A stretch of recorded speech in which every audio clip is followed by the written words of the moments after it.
stories to lift each other, give hope to push us further, and encourage one another.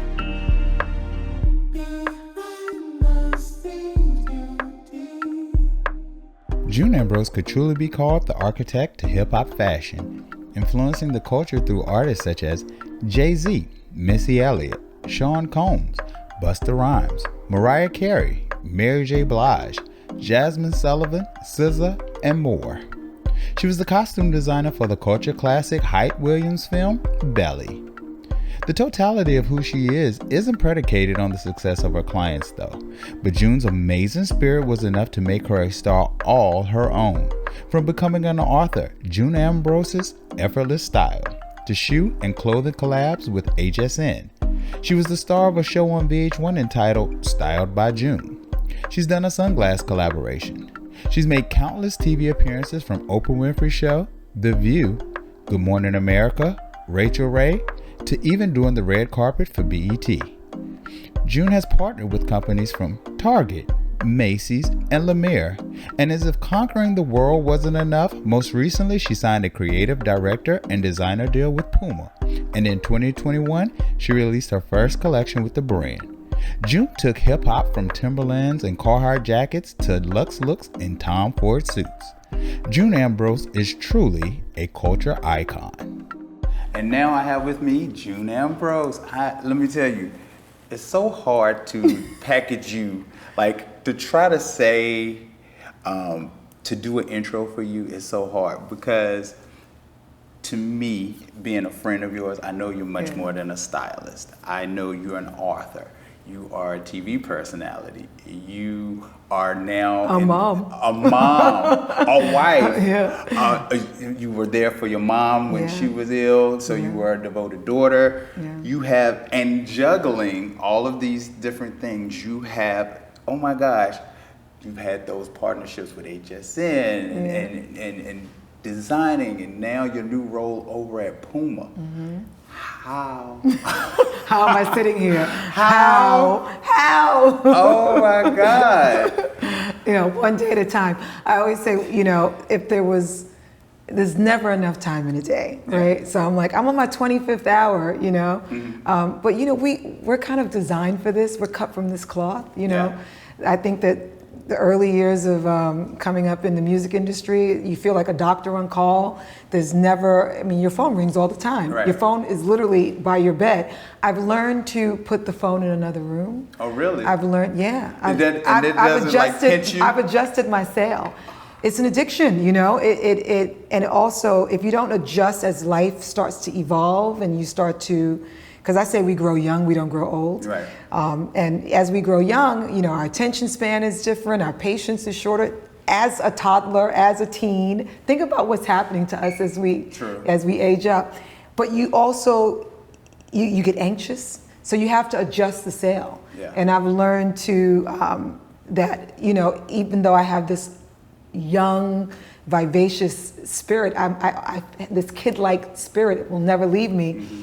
I still know that my physical self has to be dealt with differently. Yeah. It's so funny because I feel like we connect on this level. You have a whole lot more energy than me, but you don't drink or smoke or any of that stuff. Never have I drank or smoked. Me either. Never have we're both virgins, right? That's what we have in common. Exactly. We're sober drunks. We are sober drunks, but you are the drunkest of the sober. Child, when it gets late, I start slurring. People will see me the day after a party and be like, "Oh, you were so twisted yesterday," and I'll be like, "No, I was not." Right. And I'll dance on a table just sober as can be, because honestly, I'm intoxicated by like energy and music and spirit. And when you're present, you get to absorb all of that. Yeah. And I don't like to really be in a space that I can't be present. I think that's so important to self-preservation and really living life to its fullest. Gotcha. Yeah, I like to be present. So I like to tell what certain guests have come on the show have meant to me. And am I going to get emotional? I don't know if you will or not. I will. But always I told this to Chucky, like milestones in my career, there were people that as I met them along the way, they would give me this validation when I didn't necessarily know where I was in the space. And I had told Chucky, like, one day we were on a shoot, and he says to me, Derek, if you've only been in New York for this amount of time, you know, why do I know who you are? And so that stuck with me, and it resonated with me. Yeah. You, I met, actually, I don't know if you realize how long I have been in New York, but it was like my first But you year. were so shy when I met you. So seeing you in this place, it's like watching you, I've seen you grow tremendously. We have come a long way. Like we used to have deep talks, and I used to talk to you about your brand, and I used to talk to you real straight, remember? Yes. You were really pivotal in my life. This is a whole lot, actually, as I sit here and think about it. But I remember meeting you on the show on E. Yeah. Actually, I had met you at Wendy when you was first there. Okay. But then I met you on this show on E. And I'll never forget, I had styled somebody's hair, and you were walking by, and you said, wait a minute. And you said, you did that? And I was like, yeah. She's like, okay. It's a feeling. She's like, okay. And you took my number. Yes. And then later you called me, and we started working together. It's, you know, when you find a good hair coiffeur with good energy and spirit, and you didn't have no attitude with you, you were just loving what you were doing, and you were doing it so effortlessly. And when you think about what you do, when you have your hands in someone's head, and when you're so close to their person, is what I do, what I've done over the years. I know how emotional of an experience that is. So I look to attract that same energy when I have to be in the position of some of the celebrity clients that I've had. I just want to be comfortable. I just want to be able to deliver. There's nothing comfortable about coming outside of yourself and seeing you for the first time. Okay, so if this doesn't work out and I lose all my fans, I'm totally holding you responsible. Great. I play both roles. Sometimes I'm in front of the camera, sometimes I'm behind the scenes. And, you know, you've always treated me, you know, always made me feel like a star. Oh, 'cause you and are I appreciate a star. that. I mean, I was a fan back. What's amazing is to be back in Virginia in my salon watching VH1 on TV, and then later coming and realizing, like, oh my God, I know her now. Those are moments that still like you to know this day, me. like I know her daughter. I know her, we family. I've been in her home. We've eaten together. We've broken bread. We in church. That's right. We had a little moment. We were home. When you worship together, that's a whole other level. That's a whole other level. So let's keep it 100. For real. Yeah. So in like doing this interview, normally I always go through with people and like, oh, you're starred. And before the interview, I told you, I was like, I felt like if anybody really wants to know the start of June Ambrose, it's out there. So this interview won't necessarily be this. This would be basically how you've been able to transform from one state to the next state to the next state to your newest state over at Puma, and how I read the article, the Vogue article, where there aren't a lot of people there were a lot of stylists doing collaborations, but you're in a different type of role. Explain that role that you're in at Puma. Well, first I have to say it's through the grace of God. You know, because, you know, you have highs and you have lows and you have disappointments, and in every disappointment, something beautiful came out of it. So I never question why things happen to me, you know, for me. I graciously kind of just wait. You know, it's like knowing that you're worthy of something, and knowing that you're going to continue to persevere and continue to be seen and just be authentic and share your gift is all I ever did. And because of that, opportunity kind of follows, it attracts that. You know, I always tell people, just be great and don't get distracted by what other people are accomplishing that you may not be. And timing is everything. And the timing of this new role at Puma was it was serendipitous, it was great, it was just, I was at that point, you know, it was like, 2020 is gonna be like the most explosive, you know, we all thought like the Jetsons were gonna happen. I didn't say that though, honest to God, I did not do that. We all knew something was gonna happen, and we thought it was gonna be like, really like, the celebratory thing. It was like there were gonna be fireworks every day. You know, as painful as 2020 was, it was the emancipation and what we all needed as a culture, as a community, as individuals to experience. It was the most life-changing experience that we had. In that 2020 year, like the Puma deal got signed before the pandemic. And I had the opportunity to work on design my first collection with the brand as a creative directing and launching women's basketball for the brand during the pandemic. Now, the experience wasn't the traditional way you would go about really kind of preparing for a collection and being in think tanks. It was a different experience. Everything took longer. You know, I was waiting for samples. I just had to do things differently. You know, mood boards were prepared differently. Just the way I research was prepared differently because we were on lockdown. But what it did allow me was to be still and to be focused. And there were no distractions. And I could really, really take on this role the way I was prepared to do. Do you feel like you could have been as invested with your regular life going 100 like you normally are? I would have had to been prepared to say no to a lot of things. And I would have probably been conflicted in a sense because I have this core competency as a costume designer and styling and working with pop culture music icons and stuff. But I was ready to kind of, you know, I was always looking to evolve out of that throughout my career. I was always working on the next, right? I was always like, you know, never missing an opportunity or recognizing that I had the ability to do more than what I was doing in that moment.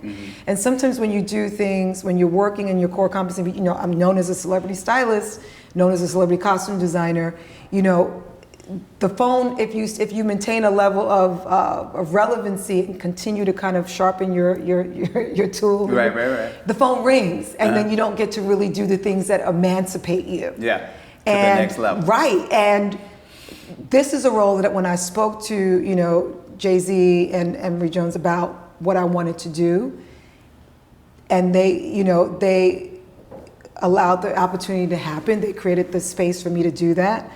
I knew that I had to deliver. And I knew that I would have to stop everything else and focus. And that's what the pandemic allowed me to do. And then as we came out of the pandemic, you know, all the other things, I understood how to pace myself. I understood how I could do, I looked at my life differently. You know, the needs and the wants and the things that were necessities and things. I had a whole new perspective on my personal life, on my career, and I was able to just manage and do everything that I wanted to do with a clear mind. It was just such a glorious gift. So, when you talk about it, what is the difference between when a stylist does a collaboration and what you doing? What are some of the duties that you take on? Well, this is not a little bit more. My role is not just to say yes, yes, yes. Gotcha. I'm not just the technical design team's not gonna put something in front of me and I just sign off on it. Gotcha. Or I'm just paid to pose and I'm not saying that other stylists that have partnerships with brands, I don't know the details of their deal. Right. But my role is a lot more involved. Gotcha. It is a forecasting, it is a design, I'm directing, I'm leading, there's so many little nuances to the creative process. And it's not just, it's not an endorsement. But initially what you will see is me as the behind the scenes coach and leading of this first collection, creating a league of our own, a conversation of our own in the space. So I was gonna say with JayZ, and the reason why I'm gonna ask this question is because there are a lot of people coming up in this industry. What is the secret sauce to the longevity of y'all's working relationship? Wow. Because so many, us as hairstylists, makeup, you start these relationships and but you have maintained a 20-year? Over 20 years. A 20-year working relationship 30, where you guys, even to this point where he trusts you enough to say, hey, she can do this job. I hope so. I never take for granted that he can work with other people, obviously, and I never take for granted that it is such a great privilege to work with someone who has such a great mutual respect for me as an artist. And it's like two artists, two creatives working together, two business-minded people working together.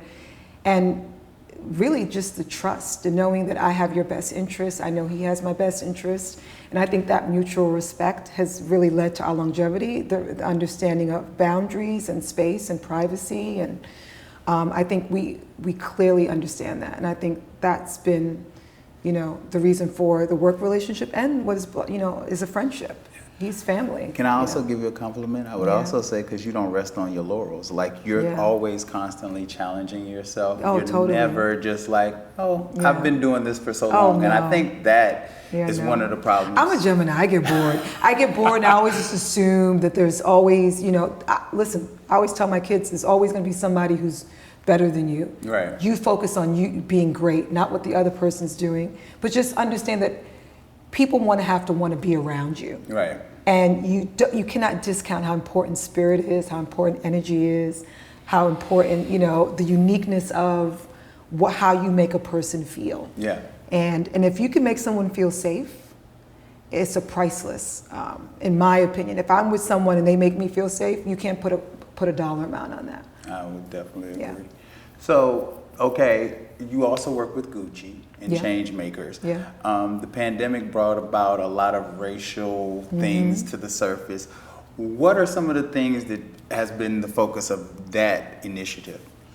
Well, first of all, Gucci has been doing a lot of philanthropic work quietly before all of this social unrest and, social injustices came to the forefront, because these things were happening. And the work that they were doing, philanthropic work they were doing was just work. It wasn't anything they publicized. So when they recognized that they could be also doing more, and that we could, and for me, it's not enough to criticize and say this person, cancel someone out, but to really get a seat at the table and be part of change, and have full understanding of the commitment, have a full understanding of where their heart, where the true heart of the brand is, and their intentions are, that's how you bring about change.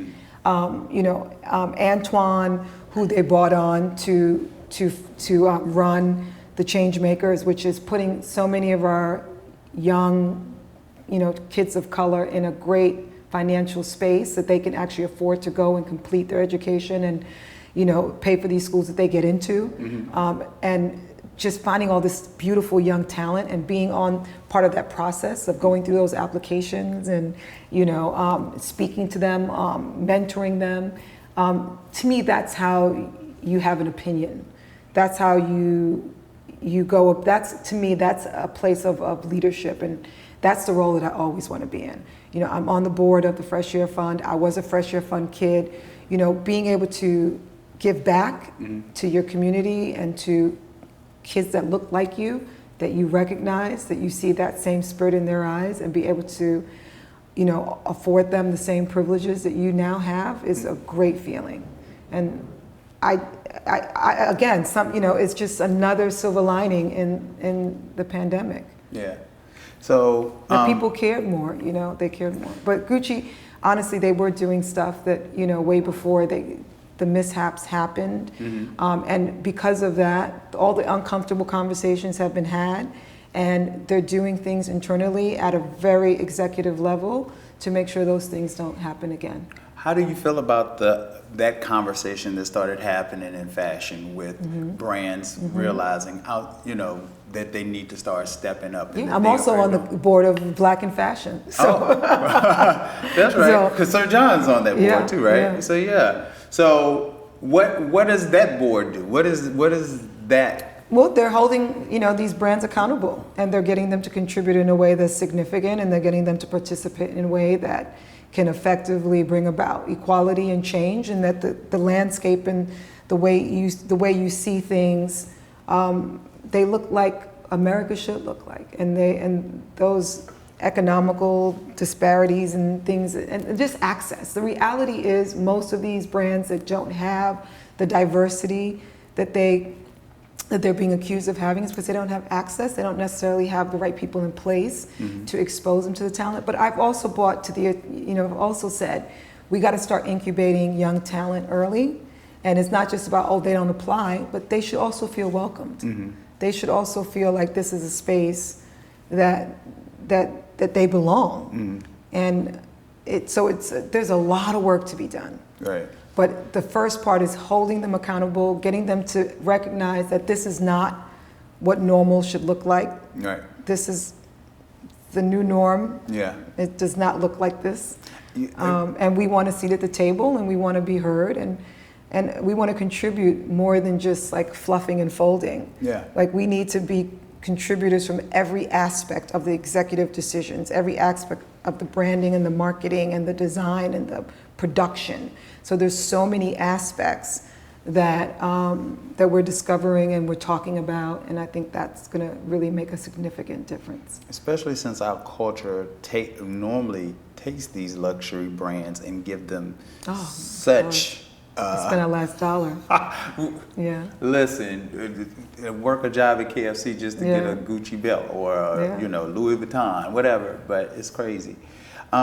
So you have, once again, like I said in the beginning of the interview, you've always been able to change and roll with the punches, and from doing television and all that stuff.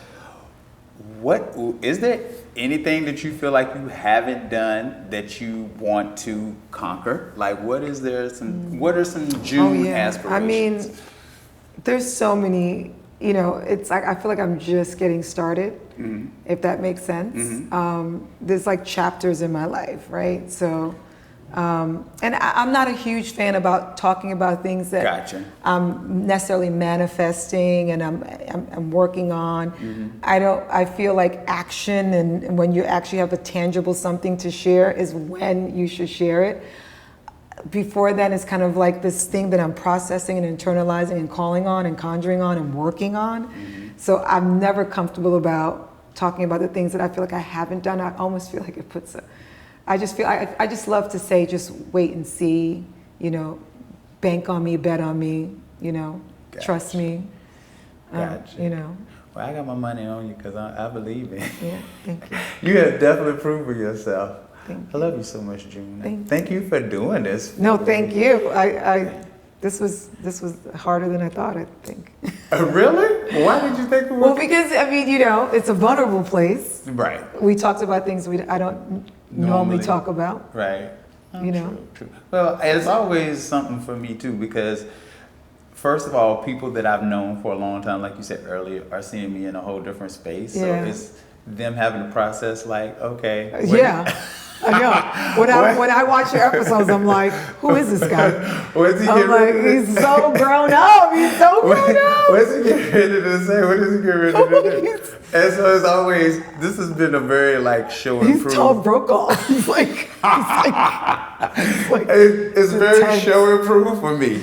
So because I always wanted to produce, and I realized that, and I say it all the time. People don't believe you can do it until you do it. Yeah. You know what I'm saying? And so that's why it's important to me to spend my money to invest make sure in yourself. to invest in myself. Yeah. And to do it at a level. I'm a true believer in that as well. And to do it at a certain level. So you can have equity, and we talk about generational wealth and how that, how does that come about? And sometimes you got to bet and bank on yourself, believe it or not. And you plant seeds and they manifest into something extraordinary. I think all my life I've planted seeds. Yeah. The fruit of my labor has really afforded me the things that I have. And I'm focused, I think it's important to not be distracted and to love yourself unconditionally, give yourself grace. True. So, I always have to give myself grace. I always say to people, if I'm misunderstood, blame it on my mind and not my heart, because it wasn't my intention. And I think that people have a perception of me and they don't necessarily get to see me. What do you think is one of the biggest extroverted as I am? What do you think is one of the biggest misconceptions that people take away from you? That I'm judgy. I think people have they get so stressed. Oh my God, what am I going to wear when I see her? Or is she going to judge me? I did think about that. Oh no! And I just feel like that's such a for me, it's such a shallow mentality. Right. I didn't come from that. I grew up. I grew up in a single parent home with very little. Right. And I felt like I was so privileged and so rich because of what it's how you quantify wealth. Right. And my mother always made us feel wealthy because the love was so rich and there wasn't anything that we wanted for. We were fed, we were clean, we were dressed beautifully. We had a roof over our head, we were safe. Mm-hmm. And to me, that's how you quantify wealth. Yeah. You know, that has value. And my mom afforded that. She gave us that. She sacrificed that. And for me to kind of to disregard that is almost, you know, me not recognizing her contribution. Like everything she worked for is who I am. It's why I'm able to parent the way I parent. You know, why I'm able to work without complaining, you know, and why I'm patient, you know, and I know that great things are going to come, but sometimes you have to be patient. Great things have come. You have accomplished so much. But I'm greedy, you know. I always want more, but it's like I just always, you know, I always feel, because, you know, it's like depending on the circles you move in, you know, you think you got it going on, and then you go in you move in another circle, then you're like, oh, I got work to do. So there are levels too, you know. So when people are like, oh, you're so accomplished, I'm like, no, but baby. No, we got. You ain't seen nothing yet. I got work to do. You're right. I feel that. I feel that exactly. And I want to be a household name not because I want to be famous, but because I want to have a significant contribution that I know that I was brought into this world to give and to share. I know that that's my journey. I know that's my path. Well, probably too, because you've seen fame close up and you realize, like many of us, that it's nothing like people think it is, and it comes with more heartache. It's like tight skin, it can fade. You know, that skin get loose after a while. Let me tell you whose skin ain't fade. That June AMBROSE skin ain't fade. Let me tell you, boo, you look good. You were very kind. You look. No, but you know, I went plant-based. I'm vegan, and I changed my lifestyle. And I look back at photos, and I realized how puffy I was, and how I you know, like you can really control. Like I used to have like body aches and thinking, oh my God, is this what growing old is gonna feel like? I didn't realize that I was doing it to myself. You always guilt me every time you talk about it. I'll be like, I know we talk about plant, but don't you eat more vegetables because I do. I actually do. Yeah. I really do. And if I see, but it's that little thing, right? It's me caring and sharing and being transparent and vulnerable is what I feel is part of my journey. It's how, if I am to become a household name, it's because people can trust me. They believe me. Yeah. They see me. Yeah. You know, that they know that it's authentic. No, right? I was watching the interview you did with Jackie Reed talking about, you know, the plaque on the brain and for Alzheimer's and how you were trying to be ahead of the curve. Yeah. So in researching and reading a lot, I learned that sleep, diet, exercise, you know, were three of the most important things to really kind of slowing down the effects of possibly getting Alzheimer's or that plaque on the brain. You don't have to sit around and wait for, like, you know, hypertension, because if it runs in your family, you're just going to sit around and wait for, it's hereditary. So you're going to continue to eat lots of salt? Right. You know, if I recognize there's something that I can do to prevent certain things, if you know lung cancer runs in your family, I'm going to smoke a pack of cigarettes. Right. You know, like, what are you going to do to save yourself? Yeah. Because no one's going to do it for you. True that. The trainer is not lifting a weight. The trainer's not doing the physical work. It's like you have to want to do it. Yeah, true that. You know, so. Okay. Chick-fil-A though. Yeah. I'm going to try. I'm gonna keep working on you. We're gonna have some like vegetable legume together. Oh, I can't. Well, you came when I fed you, and I said this is plant-based. I don't have a problem eating it. If I had a chef, if I could have somebody he said, I don't even miss the chicken. I don't even miss the chicken. But if I had somebody preparing it. No, Derek. But if it's gonna be just me, it's not that hard. Chick-fil-A. 12 count with a fry and a large. You know what I say? The same seasoning you use on your fried chicken. Oh, it is not gonna taste the same. Use it on the mushroom. Putting it on that cauliflower. Oh, I don't even like that. Oh, okay. Use it on the collard greens. Just don't put the smoked turkey in your greens. Oh, that's what gives it you can do the liquid smoke. Oh, I got all kind of tricks. Okay. Vegetable stock, liquid smoke. Well, okay. Okay. All right. I'm done. All right. Again, thank you so much, June. I Thank you, appreciate you so much. Tell everyone where they can find you, where they can, yes. you know. I'm really easy. I'm JuneAmbrose.com. Yes. At JuneAmbrose.com for everything. Pinterest, Twitter, Instagram, Facebook. How lucky am I that I didn't come up with an alias early in my career? Exactly. Branding is key. I love my name. It is an amazing name, Thank actually. you. Yes. Just June. I'm just June. Just June. Yeah, I want to be like Beyonce. Just Beyonce. Listen. June. You know, I think you already done You that. say June, they go, who June Ambrose? But you know what though? I like June Ambrose, I was gonna say the Ambrose takes it to that Has a je ne sais elevated. quoi? Yes, it makes it expensive. When I went to Europe, they go June Ambrose. Yes. When I was in Italy, they were like, oh, June Ambrose, June Ambrose. I heard like, the concierge saying, and I was like, ooh. Yeah, it makes it's expensive. Not bad for a West Indian girl. Yes. Yeah, I sound expensive. Because you is expensive. I'm expensive. You is. In my Gucci garb. Yes, I love it. And my Pumas. Yes. Oh my gosh. I love mixing sportswear with high fashion. And it looks great. Thank you. But only you have that like ability. I I'm look at you and I'd be sporty. like, who else could do that? Listen, we're always under construction. I'm always looking for ways to reinvent myself. And this season, I'm like, oh, I'm Sporty Spice. But even with no makeup on, you learn to put the right hat with the right. I can glamouflage Hey, in let a me tell second. you, I'll be sick. I'll be like, I put something on like that, look like homeless. It look like homeless man. You got that body, so you're fine. It's not what you think. Yeah. Let me tell you. Décolleté and clavicles. I did that for you. cleavage. Listen. Yeah. Well, I probably messed up the mic. Sorry. But anyway. All right. I love you, June, Thank so you. much. Thank you so Mwah. much for doing it. I love you And too. definitely check out, stay tuned on her Instagram. She's always doing those vegan recipes every so often, giving you her beauty tips, all of that stuff. Stick with her. Thank you so much. Thank you. Behind the scenes beauty.